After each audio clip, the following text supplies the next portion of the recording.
Alright, welcome to a last minute episode of Dandle Things. We are going to pick up something that I have wanted for a long time. Not really, but I said that in the last video about this thing.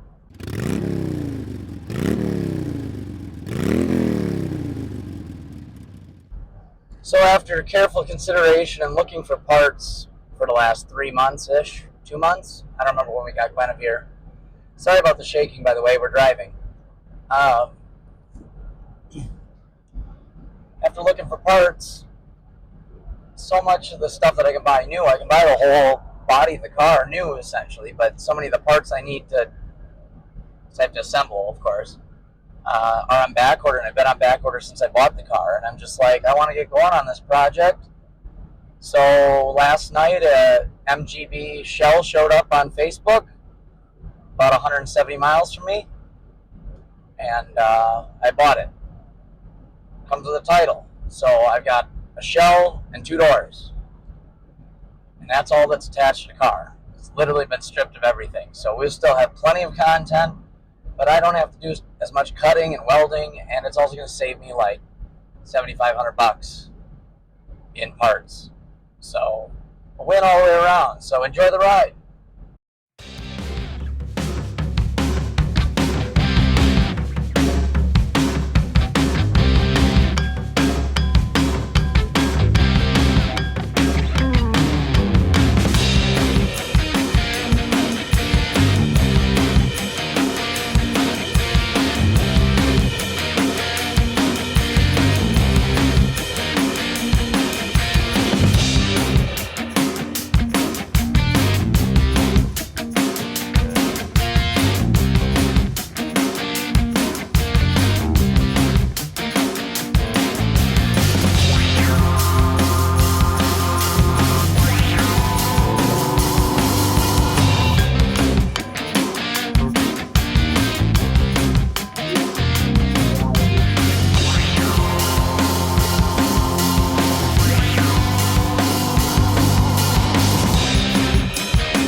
So here it is. Got it all loaded up. I'm just going to shoot you a friend request so I can definitely find your name again. It says follow. Yeah, we got caught talking to the guy, so.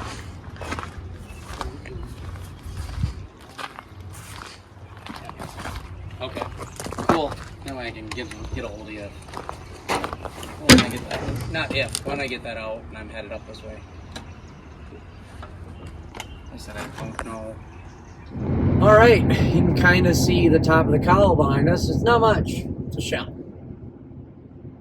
I'll show you the walk around later, but there's rust. The road is really bumpy. I'm sorry. There's rust, but not as severe as my MGB Guinevere. So we'll just call it Gwen now. Maybe we should call it Guinevere Stefani. No. No doubt on that one. We're not doing that. Really nice guy. Had a really nice 74 MGB. First year of the plastic bumpers. Ran really nice. Sounded really nice. I think it only had 33,000 miles on it. Although, when I looked at it, it could have been 83,000 miles. But either way, I know it's an under 100,000 mile car. Unlike Guinevere, that probably has 173,000. I don't know what the odometer is. I know it's in the 70,000s. So, yeah, we'll get some footage of getting us off the trailer tomorrow. But we're just driving home now. I will show you some scenes we see on the way home if we see anything cool. So far, the coolest thing we've seen was some prairie tractors. We did get footage of that. And a lot of orange cones. It's the Wisconsin state animal. State flower. That's right, that's right. It's the state flower. In fact, here's some more now. So, yay. Well, look, some prairie tractors. We saw these on our way in, but we didn't get the camera going fast enough. This guy's got a whole bunch of them out here. I've been told he's a really nice guy from a buddy that knows him. Told me to stop in if I saw him out. He wasn't out, so he'll be stopping in, obviously. So yeah. Maybe we'll have to check out the Union Threshery sometime. I do know that the weekend after the 4th of July, and the video probably won't come out until the following week, or a little longer, depending on what happens, I will be going to Wabeno's threshery, and I forget, it's called a log puller. It kind of looks like a steam train that drives on land, but it's a log puller, not a steam train. And it still works. It's really cool. They use it for the logging up there, and it's still there at the show. So I'll make sure to get some shots of that, because that thing's just really cool. It was at our Rocker Threshery 8 years ago now, maybe? It wasn't that long ago. 7 years ago? Was it pre or post-COVID? I feel like it was post-COVID. Oh, then 2021. I thought it said 2018 or 2019 on the badge. They have the thing on it, though, when I looked at it last year. Either way, it's a very cool piece of history. So if you want to see this log puller, be sure to subscribe, like, and click the bell so you get notified. That way you can see this thing, because I guarantee you've never seen another one unless you've seen this one. All right. Well, enjoy the drive home.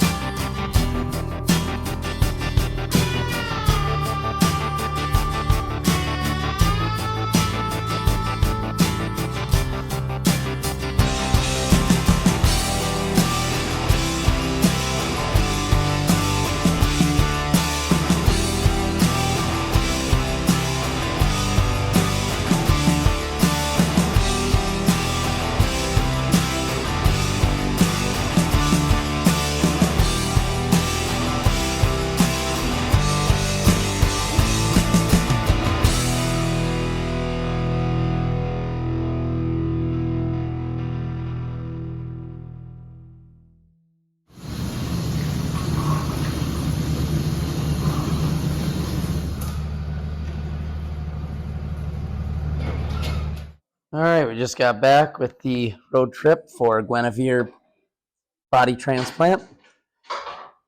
And this thing is stripped to near nothing. Although I did get a clutch slave cylinder that looks halfway decent. Hose a shot, but maybe the slave cylinder's okay. Cool things are door handles, the buttons don't pop out, so that's awesome. There is no latches in these doors. I got a seat belt, or part of one. Still don't have floorboards. No floorboards. But that's okay. We don't need floorboards. We don't need no stinking floorboards. This Flintstone car. Trunk is okay. I did tell the guy, because the only panel he really wanted out of this car was this guy here, because his had speakers cut into it poorly. And I want to have speakers in mine, so I told him I would cut this out. And since I'm going back up to my camper in a couple weeks, and he lives close to there, I would get it to him. The back is a little rustier than mine, but that's okay. Because everywhere else, it's not as rusty. Like, it's got this awesome feature down here below the door called a rocker panel. And it's got this other awesome feature, which I haven't showed you this yet. I'll show you on my car later. But this was all Bondo on my car, up to about where the sanding starts in this one. So, fender wells are solid. I think the other side's got a little bubbling start, but not too bad. Pretty happy with that. I wished it had the mirror. It's got this weird bracket from the windshield, but that's all it's got for that. Interesting. A little rust started up here, no big deal. Rockers are a little rusty. Not too bad. I can make patch panels for that. I couldn't make a whole panel though.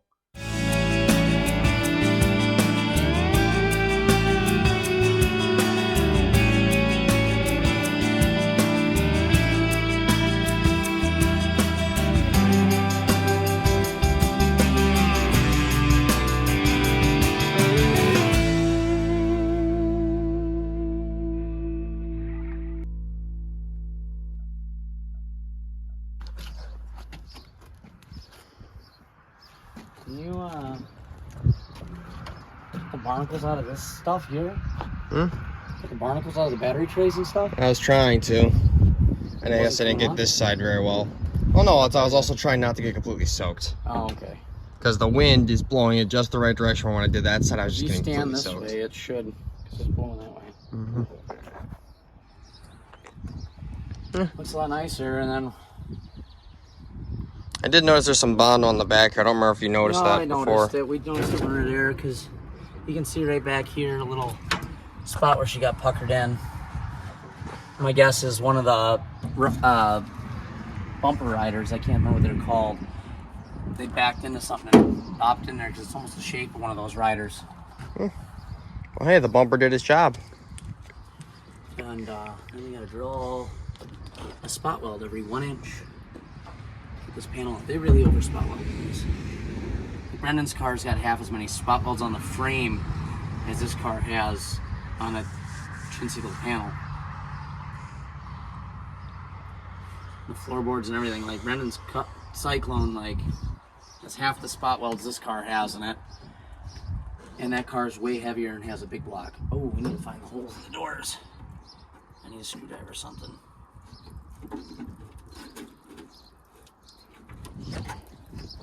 There it goes. Is that one emptying? Yeah, this one's emptying because there's no water in it. I thought I had this vacuumed out better, but apparently there's more leaves in it. I thought, I did an alright job. Better than it was. Well, I didn't think I was going to do perfect. I mean, I was just trying to get most of it off. I got a pressure washer at home I'll do a lot with. So I'm missing this tag completely. So here's the commission number tag, here's the VIN tag, and there's the dorsal tag. This is another commission number, and I don't know, it's not listed on Titlingware, so I'm not worried about it. If this is in Europe, it might matter, but on mine, this number and this number, even though they both say commission numbers, are not the same. Really? And I think it's funny that they're both that close together, so I have no idea what this tag actually is, if this is the actual serial number. So in Britain, I think they go by a serial number instead of a VIN. I don't remember. But that's okay. Because these two numbers don't mean anything in the US. I'll put the tags on, I'll take the tag off mine and put it on there, but my car was 35,000 builds before this car was built. And there's only 2 years apart. So that tracks with my car being an early 70 and this one being an early 72.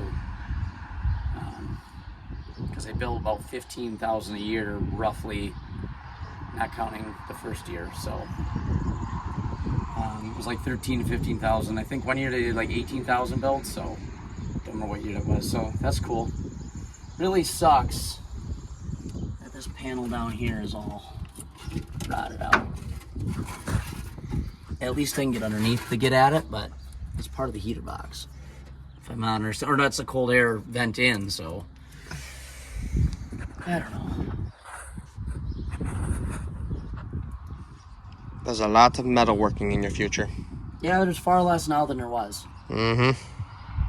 Actually, there might be more now. It's just gonna be cheaper. Get off me. Because now when we patch in little spots in different spots, before I was just gonna cut the whole panel out and replace it with a repop, but Now it'd be cheaper because you'd be doing smaller pieces. and now I'd just be able to buy a Just flat a sheet bit of more metal and work. fix it instead of waiting for $700 panels to come back into stock so I can purchase them.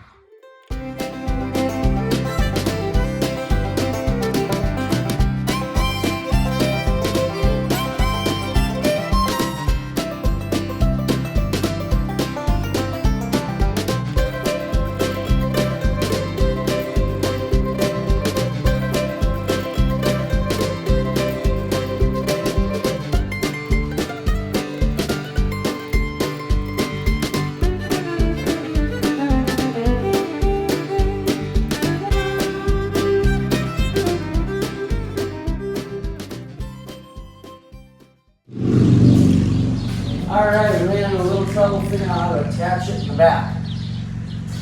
The sun's nice and solid. And it rolls nice.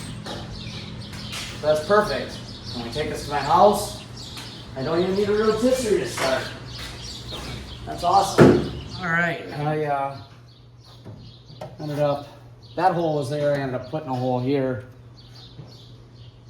I don't know how it was that far off center. It doesn't seem like it's off center. It seems like it's even, but then when you get back here, it's off. Could be that I didn't get my boards cut perfectly square, so this one's coming up at an angle or something. I didn't look at it that closely. But the car's solid. Car rolls around. So, cool. Now I've got a platform to work on it from.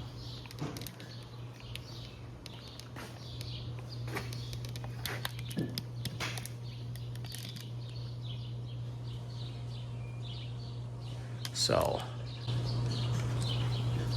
now when I finally get it home,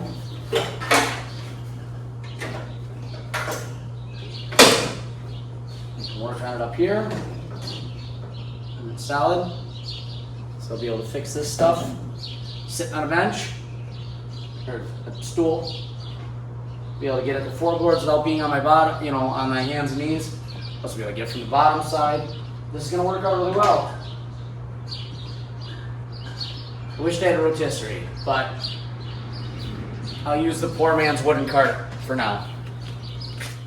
Alright, even though it doesn't seem like we made any progress, we did make some huge progress on the MGB known as Guinevere, because she was the worst MGB in America, and now she will be an averagely bad MGB in America to start from.